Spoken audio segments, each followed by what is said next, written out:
Alright, what is up YouTube? And today I'm going over some ways that you can blow past plateaus on bench press. I've made a video about this, or at least a kind of condensed version of this on my Instagram page, also called Temple Forming. I thought about reposting that video to this channel, but I think instead I'm going to go completely in depth and give you guys all the ways that I built myself up to a 335 pound touch and go bench press and 325 pound pause rep bench press at a relatively close to 175 body weight, 175 plus or minus, and I have benched 300 pounds at 155 before. Touch and go though, not pause rep.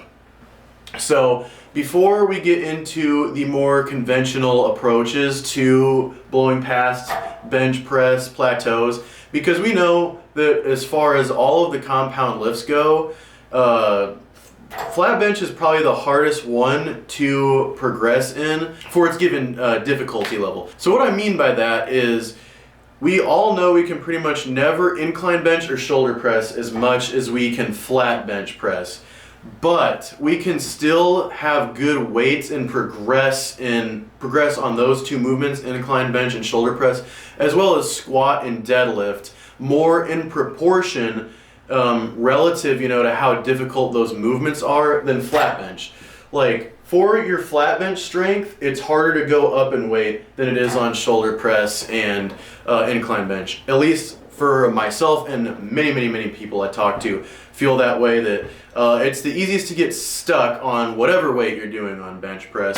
And it's ironic because for a lot of us, the bench press is one of the movements that feels the best. You're laying down and it just feels good to shove something off of you, and the pump feels great too because it activates a lot of blood, gets some blood flow in your arms, gets your arms pumped up a little bit, and it hits a lot of your chest, so a lot of your chest is pumped. It might not specifically isolate the upper shelf as much as people want to, so they do incline bench instead. But I think overall, in my experience, the pump I get on flat bench is so underrated in the bodybuilding and fitness community. So I'm going to give you some conventional methods, but first I'm going to give you some unconventional methods. I'm going to tell you one thing I did do that you absolutely should not do, and one approach to maintaining some bench strength if you are cutting. Because for me and most people, probably you watching this video know, that once you start to restrict your calories and your mindset becomes dropping weight and getting washboard abs and looking leaner, all of a sudden the first lift of yours to drop is always flat bench. Almost always, almost 100% of the time, flat bench is the first one to drop, and it's by a lot, and it's hard to not keep going back, and then you start to get some pain in your shoulders because you feel really upset that you can't do the weight you once were able to.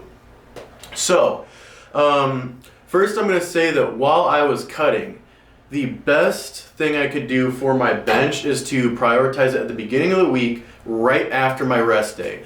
So when I was coming off my rest day, my central nervous system was most relaxed, and I had calories that weren't burnt off from a workout because I was coming off of a rest day. I would do bench on that first day coming off of the rest day, and I would make my biggest meal. So let's say I was only having 2,500 calories a day. I would make the meal that I had 1 to 2 hours before I bench pressed 1,000 to 1,400 calories, and then I would just eat very minimal meals throughout the rest of the day and then fast a long time. And moreover, I would have my second biggest meal right after the bench workout. And this is the hardest thing to do, and that's why I call it an unconventional method. But I promise you that you will see some results, and it is a very valid way to maintain and even grow in bench strength while cutting, because you are fueling yourself adequately right before the bench while on a cut, the same way you would if you're on a bulk or just maintaining. So you have that energy for the bench workout, and then you have the rest of, or your second biggest meal I should say, after, to refuel and rebuild all the muscles you just broke down right after your bench workout. And then the rest of the day you're eating on rations, brother. It's not easy. But I was able to get down to 155 pounds. I'll show some pictures on the screen of me at that body weight. and what I was looking like while I was benching this. And I even got up to 315 at 160 pounds bench press touch and go. But it wasn't easy. Like, I was really hungry and really tired the rest of the day, but that's just one day. And I was willing to make some sacrifices to maintain some bench strength. And I kept my muscle, and I think I looked really good. I was very happy with the way I looked back then. I definitely should have recorded this at the beginning, but I'm recording it now. I'm gonna put this back at the beginning while I'm editing the video, because these are a few basic things. So if you have thin wrists like me, you would benefit a lot from having wrist wraps, because a thinner wrist can support less weight than a thick wrist. When you're jumping, you always jump higher off of a stable surface versus a slippery or uneven surface. It's the same with benching. You produce more force with a wider surface that weight is resting on. So what wrist wraps do is they provide a more stable, thick, and supportive surface for that weight to rest on and you to press off with. I'm going to take that point and I'm going to elaborate on it and apply it to your whole body when you're benching. So I'm going to prop the camera down here.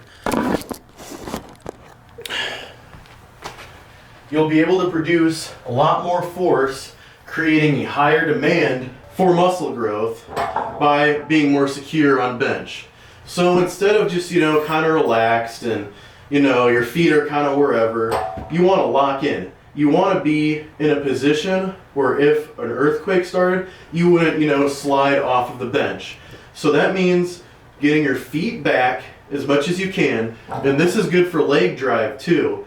The more compressed your legs are, the more your quads and hips are engaged in producing the force and stability for the movement. You're protecting your upper spine by retracting your shoulder blades and pushing down on your lats. So now your upper body is locked into place, your lower body is locked into place, and your legs are as far back as you can go without your heels coming off the ground. And why are your heels planted on the ground? Because that makes it so that your butt is less likely to pop up. Your butt is more planted and secure when your heels are. So, down, up, just like that. So there, I'm going back and editing this into the beginning because it's important to lead with good form and proper form. A, to get stronger, but B, to also just not get injured, which is pretty much the most important component of lifting, because you can't lift really when you're really injured. I also want to say that while you're cutting, as long as you're below, a normal weight range. So what I mean by that is when you're too obese, when you have too much body fat, you're releasing more estrogen. So your hormone balance is a little off when you're in the extremes. When you're too lean and too heavy, you don't have as much testosterone as you would in like the 12 to 15% body fat range. It's just not as healthy. So when you cut, your energy's a lot lower. Having more testosterone, exogenous, which we don't really condone on this channel, and I'm not going to promote some instead. I'm going to say like using natural means to increase your testosterone by like taking Tonkat Ali or supplements like it that are known to increase testosterone and boost energy levels. Having, caffeine right before a workout like bench when you are cutting and on the low energy wise, you'll be able to produce better results. You'll be able to stimulate your muscle through more intense training. So that's another tip for bench while cutting, I guess. So here is the second tactic that's unconventional, and this one I would not recommend to anyone. Like I don't necessarily recommend the first method to everybody, but it is at least somewhat healthy and safe. What I was doing while I was bulking to get to 315 before I went on the cut that I just talked to you about, I would actually try to eat as much processed meat as possible.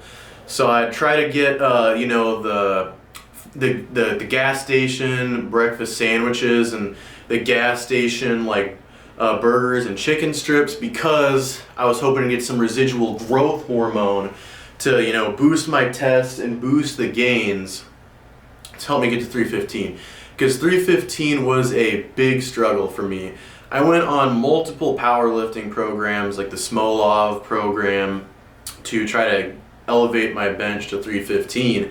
And I was like 177 pounds during this time on this bulk that I went on, and I was still struggling to get it. So one of the things that I tried to do was to have a lot of processed meat, because you've all heard that they juice the cows and the chickens and the pigs up with some growth hormones, so they produce more muscle, so they produce more meat. So I try to eat that to get a little bit of residual gains, like almost like a workaround to being enhanced. But that's not healthy, and don't ever do that. And I definitely looked a lot more bloated, my skin was a lot worse, and I was probably a lot stupider because of all the processed food that I was eating. The direct, what you eat does affect your mind. Don't ever let anybody convince you otherwise, because they are lying to you or coping. But those are the unconventional methods. So first off, if you're okay with doing somewhat of a more powerlifting schedule instead, if bench really means that much to you, and you don't want to do a traditional like bodybuilding push-pull legs, which I don't really like that much, style of workout routine, and you want to keep your bench, then I suggest benching more frequently versus infrequently. So if you're only going to do one bench press workout a week, you got to smoke it. If you're on a plateau especially, you should probably train to relative failure, work with a couple different rep ranges, make sure that at least your last set or top set is at like 90% or higher intensity, but never putting yourself at risk of injury. That's very important, and never doing a foolish amount of weight that if you saw your buddy doing, you would probably tell them you wouldn't be able to handle. That's if you're only doing it once a week, but if you want to build some strength and blow past plateaus, a great way to do that is to make your muscles adapt by training it multiple times throughout the week. And not just 2, but probably 3, maybe 4. It really depends on how intensely you're training. Because the more often, the more frequently you hit a movement, the less weight you actually have to do on it, the less intense your sets can be. So you can do 2 to 5 sets throughout your week, but they don't have to be that intense, they don't have to be that high in reps. If you're willing to take on more days training a particular movement throughout the week. So for me, what that would look like sometimes is benching Monday, Wednesday, and Friday. And they don't always have to be the traditional wide grip flat bench. Right now what I'm doing is flat benching on Monday, incline benching on Wednesday, and close grip Larson pressing on Friday for arms. So I'm just getting more practice on the pressing movement, and I'm working more neural drive into this movement as well. I'm getting more practice with the actual art of bench pressing throughout the week. Aside from practice and neural drive helping you increase your bench press through more frequent training, there's also the fact that to make the most gains, you would want to train a muscle group as frequently as possible. You would want to train them as much as you can, with also being able to recover from them. And I think 3 is that golden window, as long as you're not training every muscle group 3 times a week. So what I mean by this is, if you really wanted to blow up your legs through squatting, you could squat 3 times a week, or at least hit legs 3 times a week. Maybe it's squatting one day, leg pressing another day, doing quad extensions yet another day, but you would not be doing your shoulder press, lateral raise, and lat pull downs 3 times a week along with your squats. Now, if you were happy with your legs and happy with your back, but you wanted to get a higher bench, you could do all those other things 1 time a week, or just a normal amount of frequency per week, and then do your bench 3 times a week, because areas that you need to improve on can benefit from being hit more frequently as long as you can recover. So that's taking the intensity per set down just a little bit, just enough so at the end of the day you're like, yeah, I challenged myself. That was an 8 out of 10 hard workout, but I know that after a day of rest, I'll be able to do it again. You can produce more gains using that method. An example of this in the bodybuilding world, as opposed to kind of the powerlifting world we're dabbling in this video, is using the feeder method to grow your calves.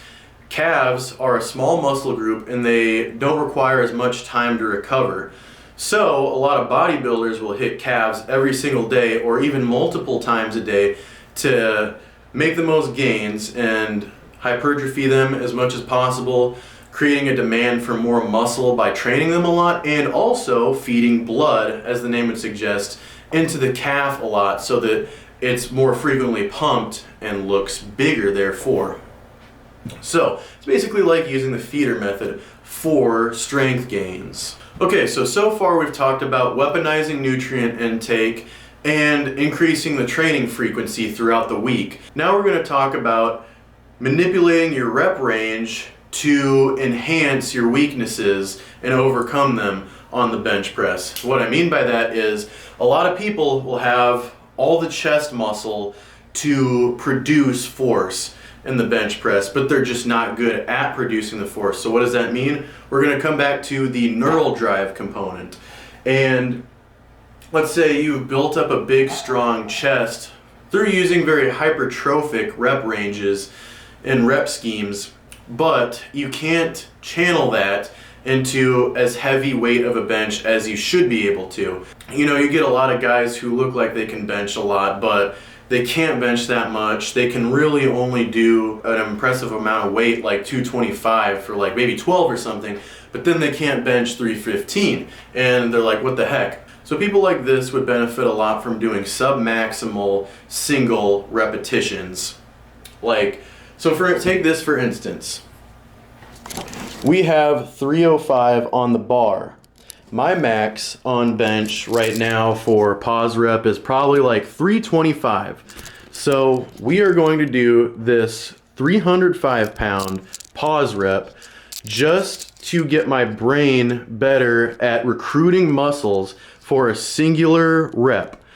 This isn't a max, but it is challenging. It is one rep, and that's a different type of strength than doing like 4 sets of 6, which is still a pretty good mix of hypertrophy and strength training, but it doesn't directly equal 1 rep max strength. So I'm gonna set the camera down right here. I personally like to do my heavyweight singles after a warm-up and build-up so that the weight I use for my actual working sets feel a lot lighter and a lot easier after having performed that one heavy singular rep. Also, if I pyramided, which meant starting with lower weight working sets and building up to a heavyweight single, there's a slightly higher risk of injury. The reason for that is just because my muscles and joints are a little tired and fatigued from pyramiding all the way up. I still like pyramiding, I just think it's safer to do a kind of reverse pyramid, but at the very least leading with the heavy weight and then dropping down and doing your work sets a little bit.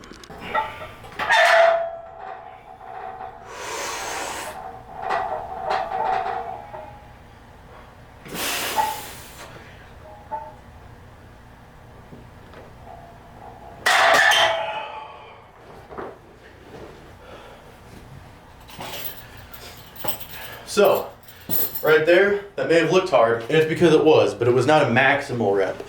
This was a weight that I'm very confident I could do any day in the gym, just once. With a warm-up, a brief warm-up, I'm pretty confident I could hit 305 any day of the week and not get injured.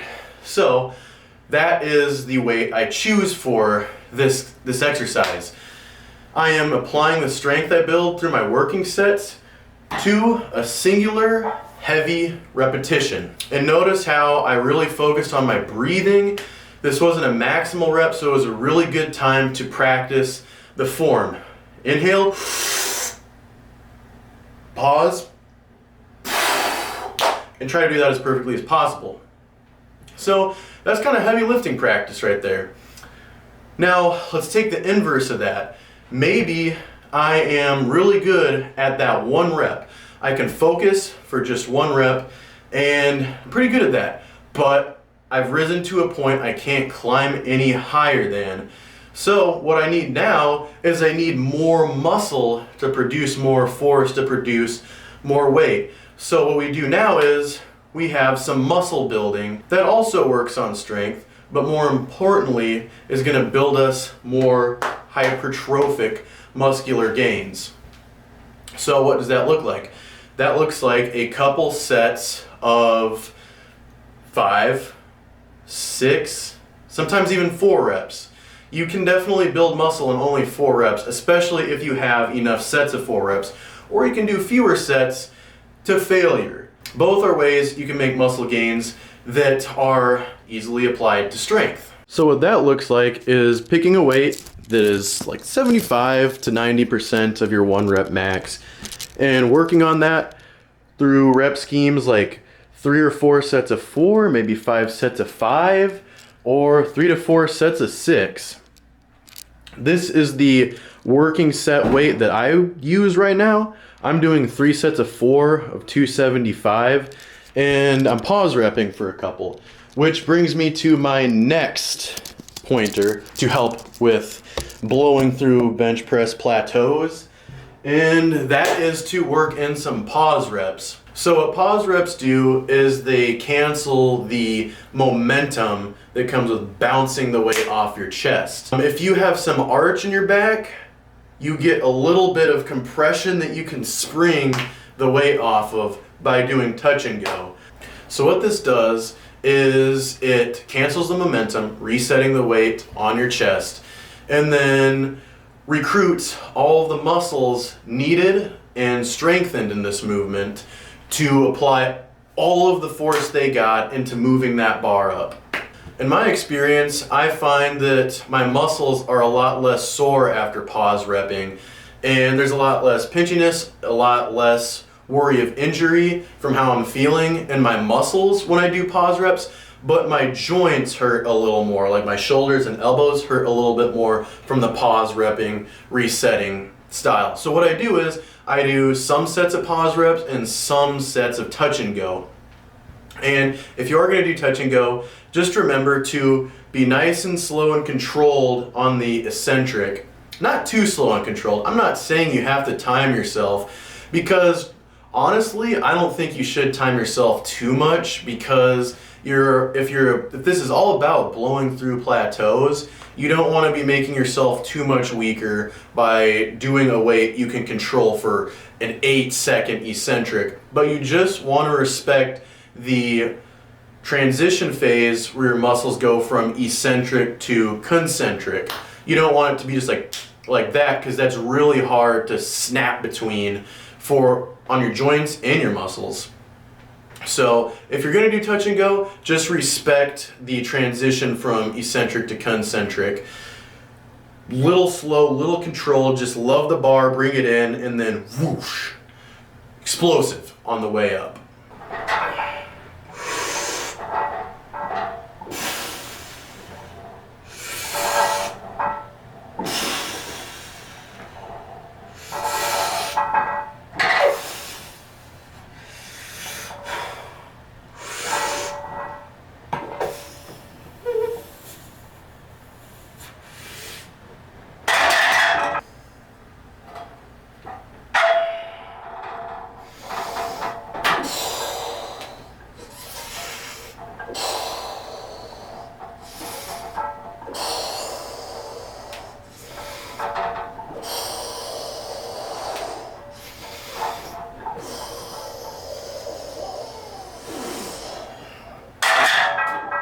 So next up, we have spicing it up and changing your grip.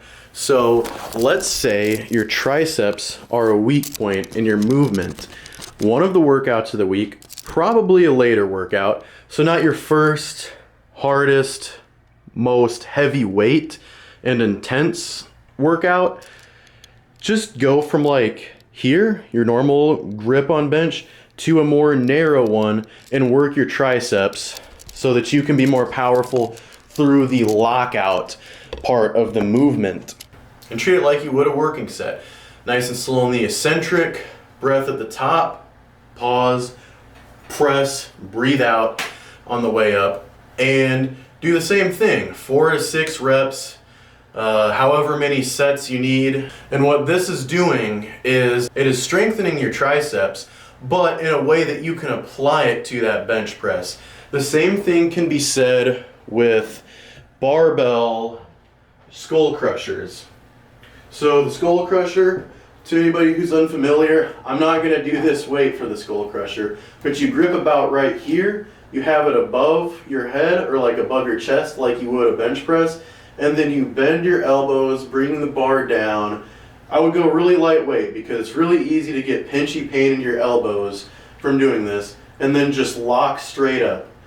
I like to do this with a barbell because it's the closest way I can do a tricep extension movement and still be equally close to the bench press movement. It's kind of a hybrid of the two. So the strength you build in this movement is more applicable to the bench press, which is, just what we're talking about in this video. Other ways to strengthen your triceps and therefore strengthen the lockout portion of your movement would just be like dumbbell tricep extensions.